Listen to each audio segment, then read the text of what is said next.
You're listening to the Loudmouth Radio Network. There are times when we just got to have this kind of conversation, and today we're going to have it, and I'm super excited about having it because I know it's important to have. And one of the wonderful things about being an independent radio format and platform is that we can have discussions like this. So today we're going to get right to it. It's going to be juicy, unfiltered, and straight up. Sometimes you just got to realize how important it is to be happy about your own shit. Okay? I'm going to repeat that. Sometimes you got to know when to be happy about your own shit. Let me give expression to what I'm coming from with that message.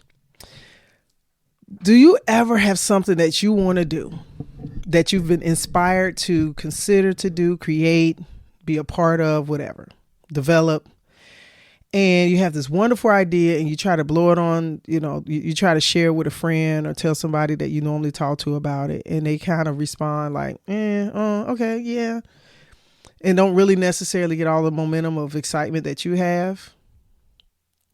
It does happen. And this is not anything against anybody, but if you know, like I know, that sometimes you're not going to get what you need to get from other people in the perspective, not need, but sometimes you do not get the response back from people when it comes to things that you're saying or doing because they don't see your vision. They're only hearing what you're telling them, which is probably very compartmented based on the whole. That's the wonderful thing, that we're all God created us, and our creation is to be creators. And so we create everything in our lives. From happiness, low, sad, whatever it is, these things are coming from our own energy fields, right? So when it comes to doing things that you're excited about or something you know that's on your heart to do or something you've been working towards for a long time, ask me, I know. This is a very important statement. Be happy about your own shit. Because the more you're locked in and happy about your own shit, your tribe, your situation, the things that are supposed to come and connect to you will. I don't know how long it may take, but you have to be the one to hold on to it, and you have to be the one to stay happy about it. And sometimes you got to keep it close until it's ready for its time to be unveiled or for it to come out.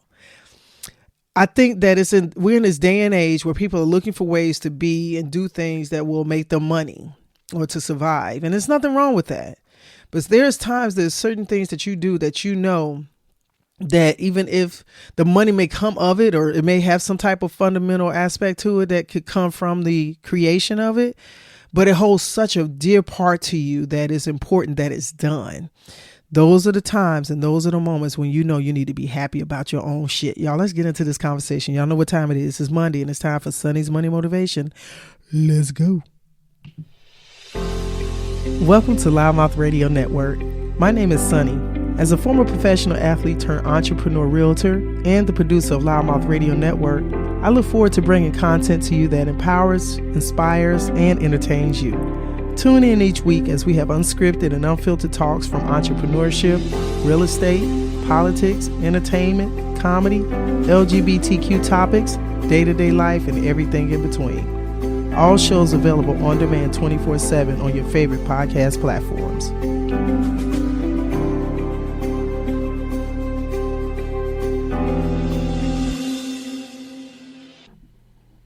Here at Wonderland Learning Center, we're located at 288 East Main Street in San Jacinto.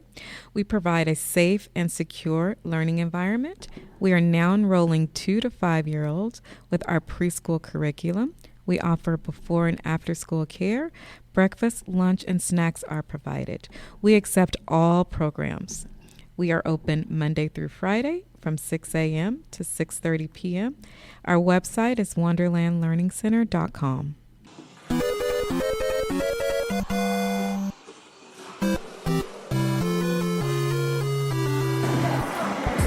Portals Entertainment Center is a new 13,000 square foot entertainment experience now open in Temecula. Portals creates a space where your imagination can be set free. Step into an immersive entertainment center that will take visitors into one of our many attractions, which include 2 9-hole indoor mini golf courses, an immersive laser tag arena, a designated arcade space, a food service component, party and event spaces, and a hidden 21 and over lounge.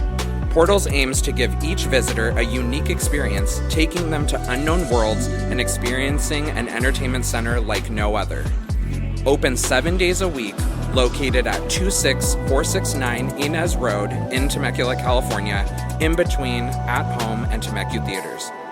Come check us out and step into adventure.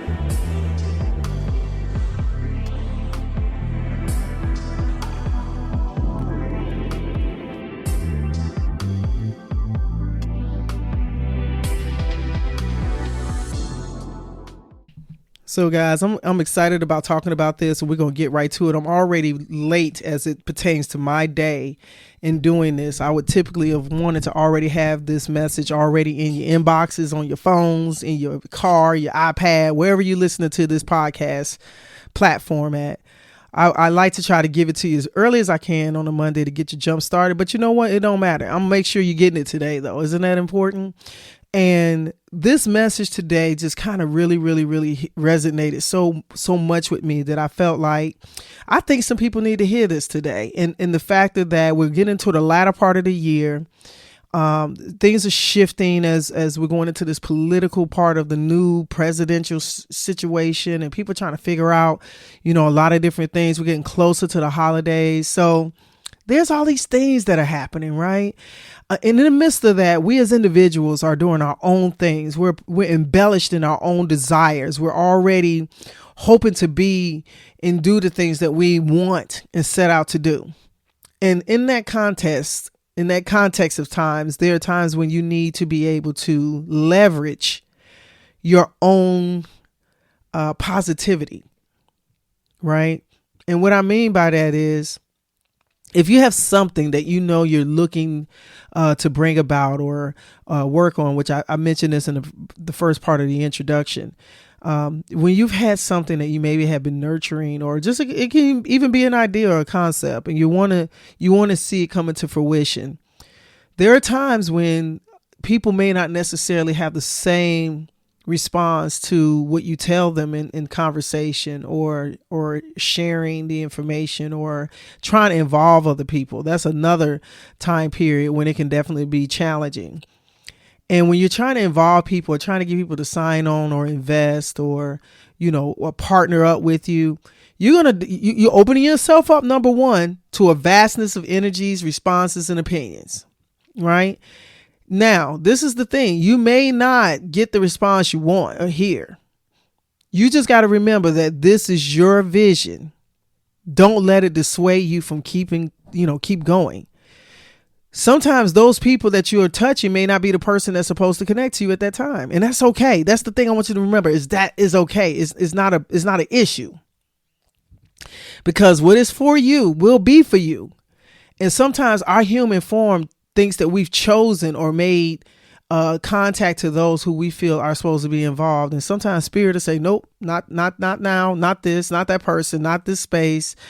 And even for me, at this point in my life, I've learned to adjust.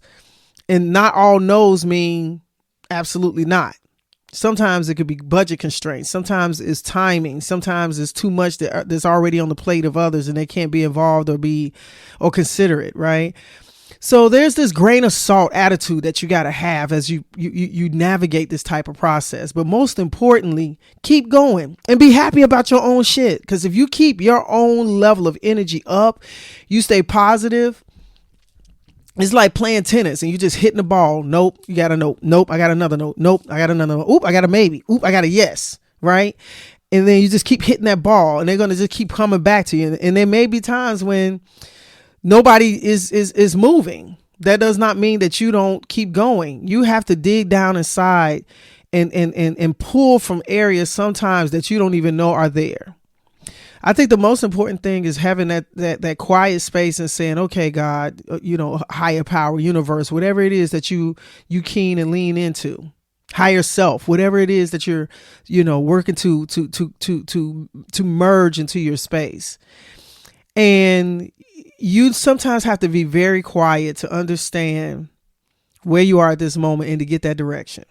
because in the midst of things, you're doing things, you're getting contacts, you're talking to people, but you still may sometimes need to stop and tap in and see where you are in the midst and what does that look like. Okay. My whole thing is not to allow yourself to be dejected to the point that you can't come back at whatever it is that you need to do to keep going. Because guys, it is not easy. People will have opinions. People will have things that they'll even give you these suggestions, and you got to be careful, because sometimes they'll tell you from their own lens or their own limitations or their own perspective, and it may have nothing to do with the way and the direction you want to go. So you have to decide sometimes when to share, who to share, and how much to share. Or sometimes you don't share at all. There's those developmental places. I'm going to tell you guys, I have projects, things that people are seeing now that has been in my kit and caboodle for 10 years, 15 years, just in a hiatus, waiting for the right parts to come together. One thing that moved me so significantly, the movie Avatar. James Cameron developed this whole concept of this movie and the intricate parts of what the film would look like, and the digital aspect, and the quality of the technology, the way that the story would be shot and unveiled. And it was so far ahead of the time period that he needed it to come to, that he just let it simmer until the technology could reach and get to the point of what his vision was. I think it was like 25 years, guys. We saw Avatar, the first Avatar, when we saw it. But for that creator, he was developing that storyline for a long time. I produced a comedy series, Dating Like a Dyke. Is totally dealing with my own personal walk of my relationship and the marriage and divorce and everything. And from the point of my separation, I logged down that title. And then from there, I started developing the storylines of my own thoughts and my own characters that were developing in the midst of the actual sector of the story. It took 2.5 years to get to the point of actually shooting and filming it. Still Gray, another piece that I wrote, produced, acted, and directed. And we're talking about 7-8 years from the point of developing the character, the storylines, the character development, the arches, and all of the different things they had to take in order to get to the point. And by the time we got on set, there was 40 different people on set plus. And it took 6 or 7 years. And I got 2 episodes, 30 minutes of actual airtime of those episodes combined. So guys, when I tell you, I know personally what it feels like to have to shelf, to move, to let it wait, to know. Because when it's something worth something and you know it's worth something, you have to make the decision of where does that time period matter for you and how you allow it to navigate the process of how you do things, right? And you have to maintain an attitude of positivity in regards to it. Even when people say no, even when people may even dismiss it or downplay you or ignore you or outright disrespect something you're doing. A lot of times it ain't got nothing to do with you. So I think it's so important that you maintain a level of internal happiness for yourself and for what you're doing. And I promise you that happiness within will start to levitate off you, and it will stand out before you even say anything or get to a person. They should be able to feel that energy field from you. They should be able to know that, damn, Sonny is locked in. And what's so funny for me, I'm just going to tell you, ever since I was a young person, a teenager, and my basketball skills was the first thing that became my own ability of understanding that I had some gifts that I could see that was going to take me way further and that I wanted to commit to it. And I knew that I was going to play professional basketball. I just thought that I was going to have to but at some point somebody was going to have to figure out how I was going to be on the NBA floor playing with Michael Jordan and other folks, because I was going to play basketball. There was no women's leagues in the US, right? So that point in time, with me sitting in my kitchen watching, so close up to the TV, I could kiss the screen on WGN and watching Chicago Bulls games.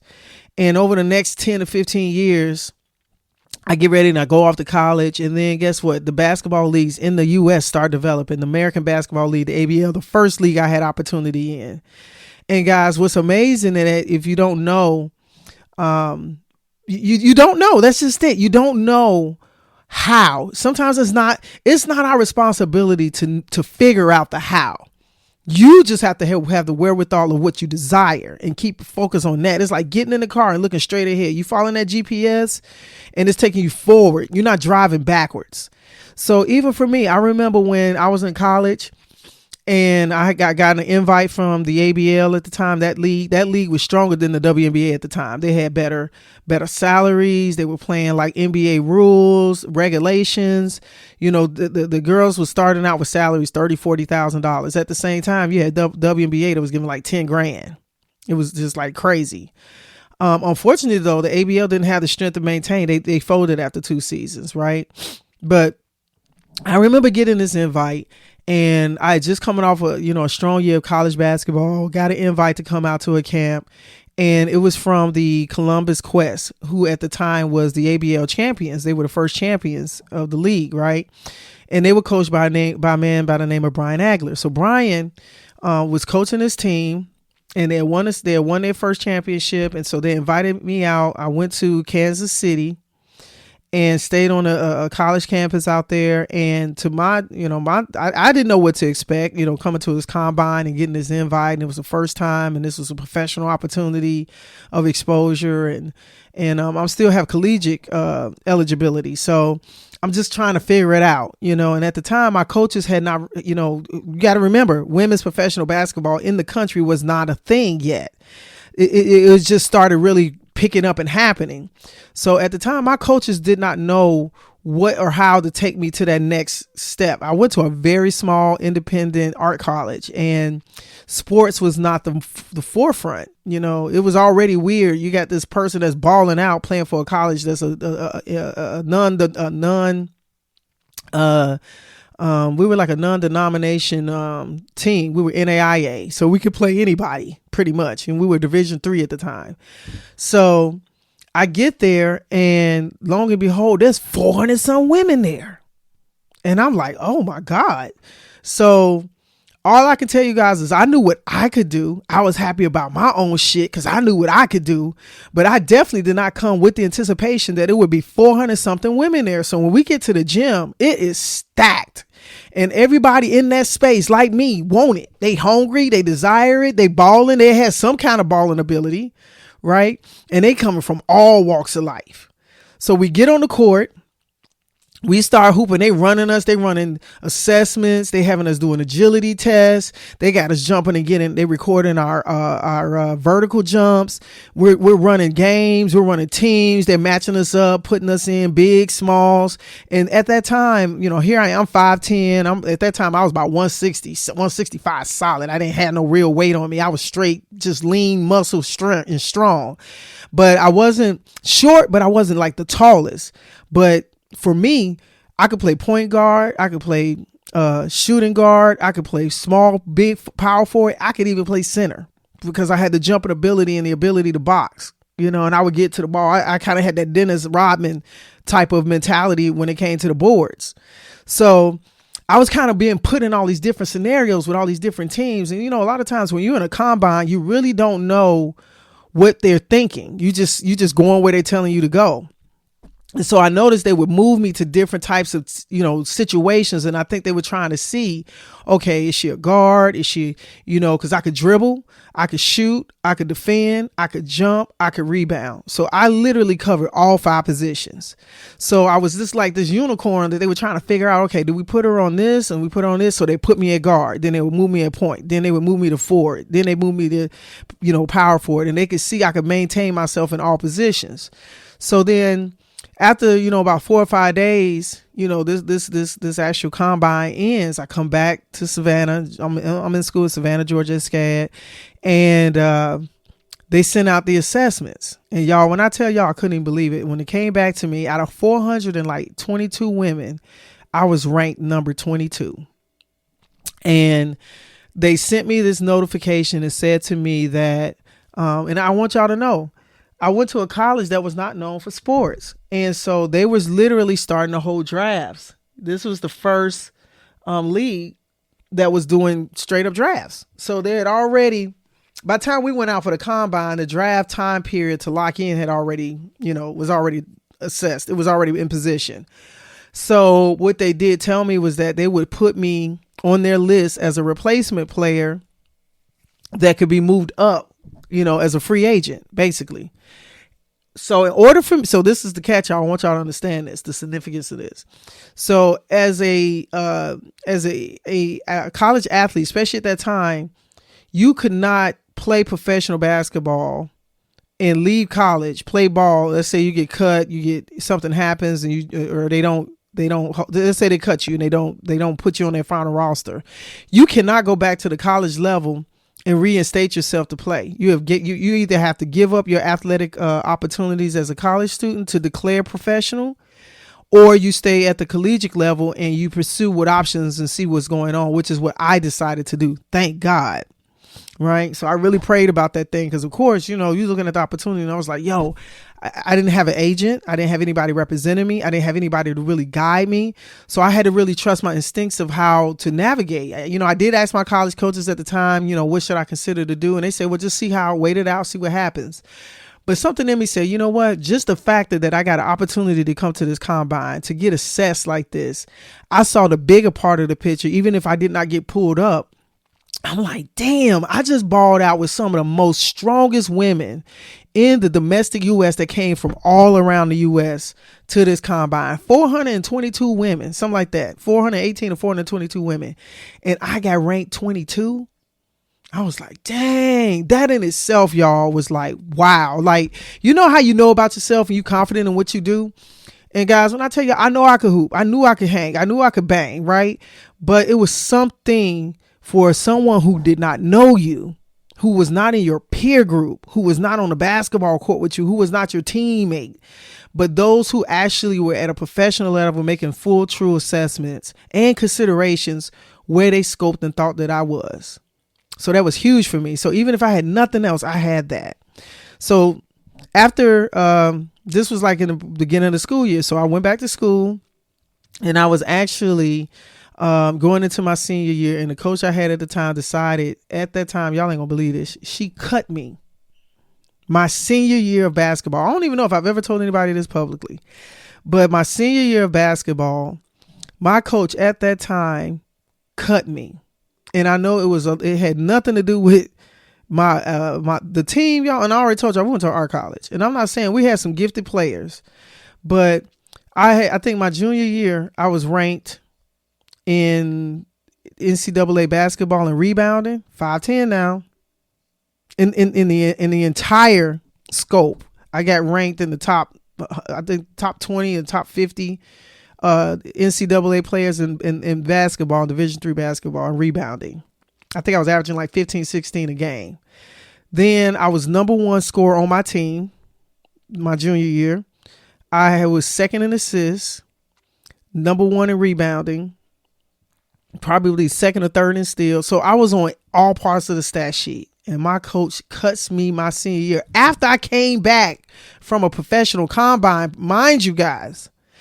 And this was all about a personal conflict and ego.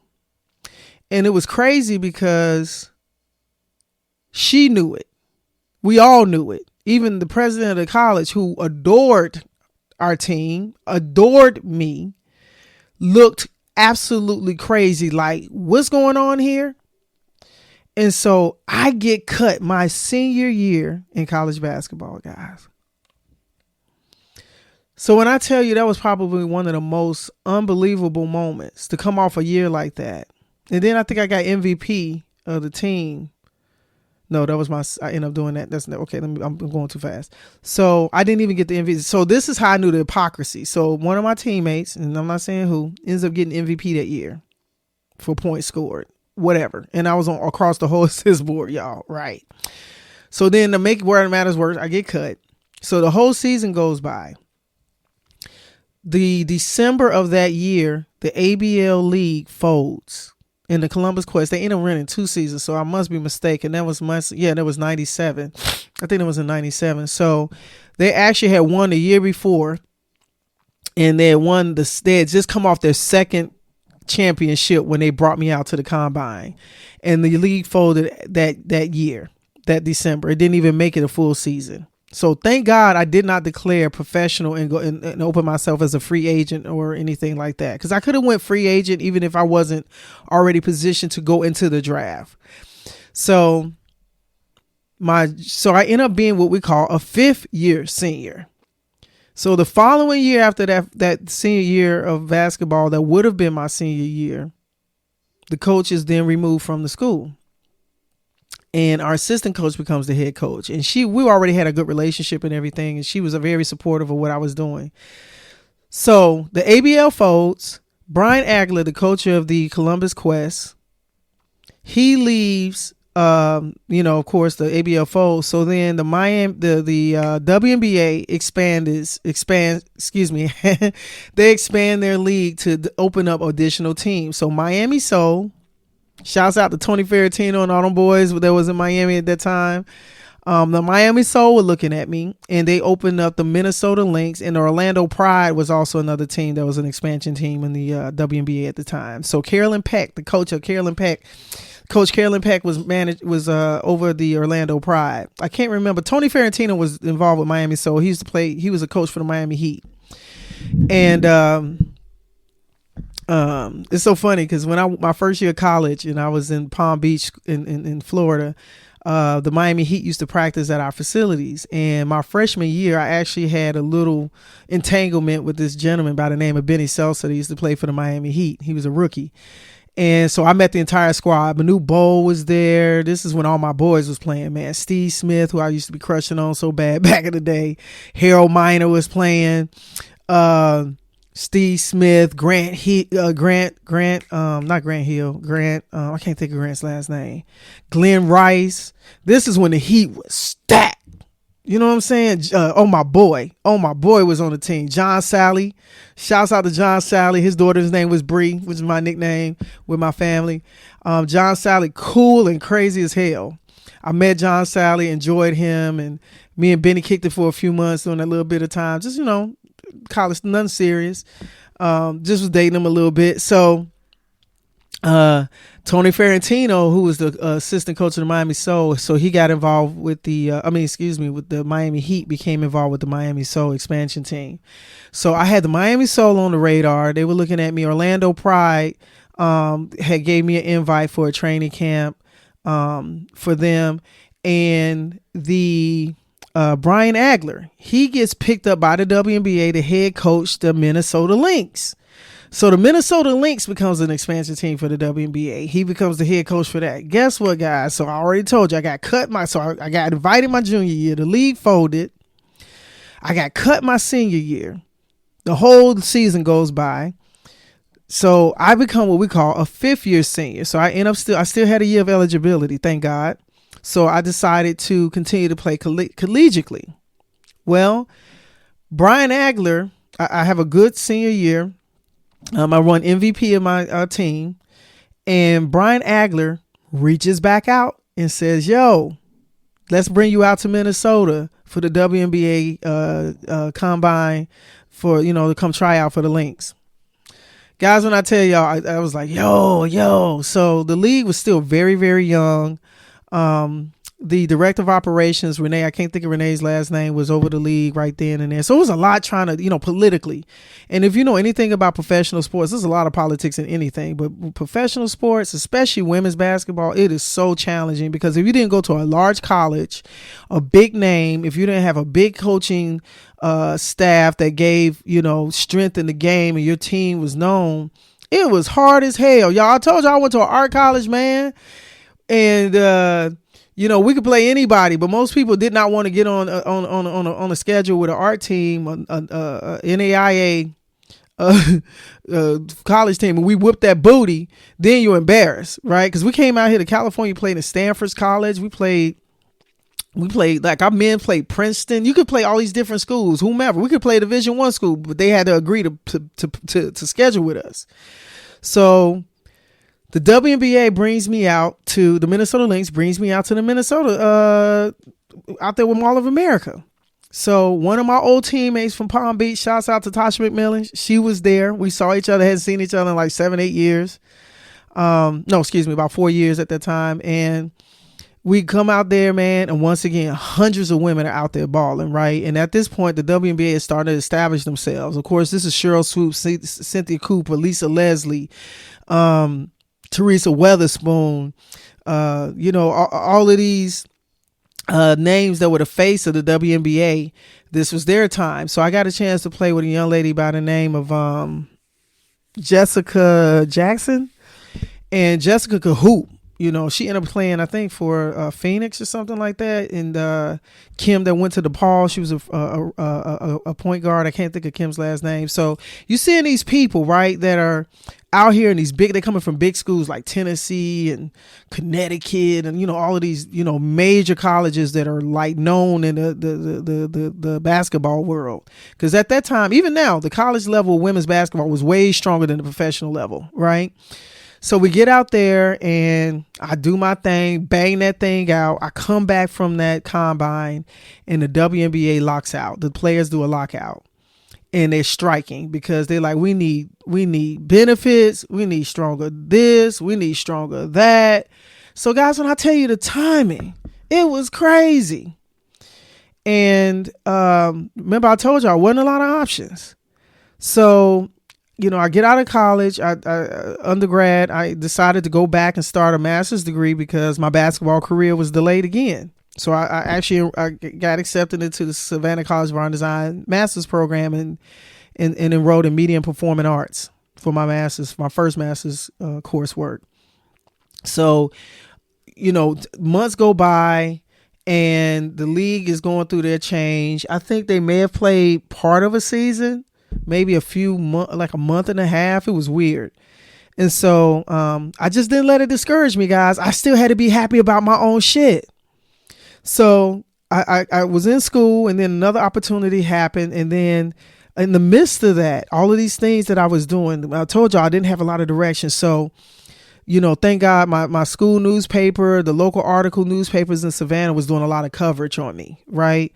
Shouts out to Kim Gusby at WSAV in Savannah, the local news station there. She did a nice expose on me, in pursuit of the league.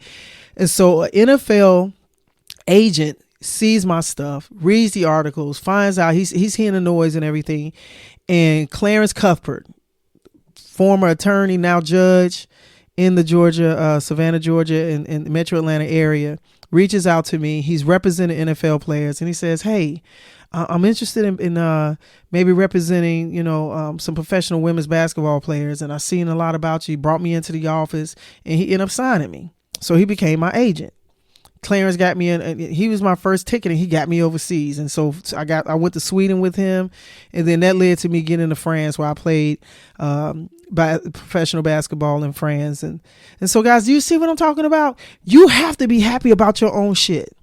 Because the world may say deny, deny, deny. People may say deny, deny, deny. But you got to know what's important and what's within you. You have to push and persevere through the things that when people say you're not, you're able, you're not capable, you're blah, blah, blah, blah, blah, blah, blah.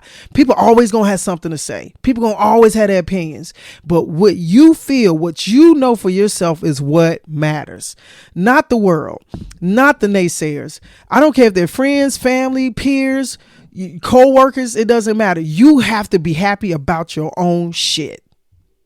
So guys, when I tell you all, the number one thing I'm going to tell you to hold on to is gratitude. Be grateful that you have the opportunity. Be grateful that God is giving you the vision. Be grateful that God is giving you the opportunity to rise above in spite of what it looks like. Be happy and grateful that even when nobody else can see it, you can see it. And that's what matters. As long as you can see it, it can be done. Do you understand what I'm telling you all today? So if you don't have anything else that don't push and propel you today, I pray to God that this message gives you a fire like no other, and that you go out and be the best part of you that you ever could be, and see what it is through and achieve what it is that you desire, because you are worthy, you are capable, and you are so ugly. No, I'm just kidding. I couldn't help that, y'all. Color purple. Don't judge me. But guys, I just wanted to give you that spiel that's coming from my heart. And I pray that, you're inspired by today's message, because this inspired me, man. I'm fired up. I'm on my way to a meeting. And because I knew what the meeting that I'm getting ready to go to, I had to give you this message while it was sitting on my heart and ready for me to give it. So Guys, thank you so much for just locking and rocking in with me. And you know what? Let's keep kicking ass at this thing called life. Until later, y'all. Peace. You're listening to the Loudmouth Radio Network. Hello, my name is Takasha Smith. I'm the owner of Takasha's Kitchen, based out of Menifee in the Southern California area. As a chef and caterer, I provide private cooking classes, couples dinners, and private parties. As a female pitmaster, I am able to create a personalized experience for your family reunion gatherings. I create menus based on my clients' needs to have a more personal vibe. You can find Takasha's Kitchen on all social media networks such as Instagram, Facebook, TikTok, and my YouTube channel at Takasha's Kitchen. And that's spelled TACASHAS Kitchen, KITCHEN. You're listening to the Loudmouth Radio Network.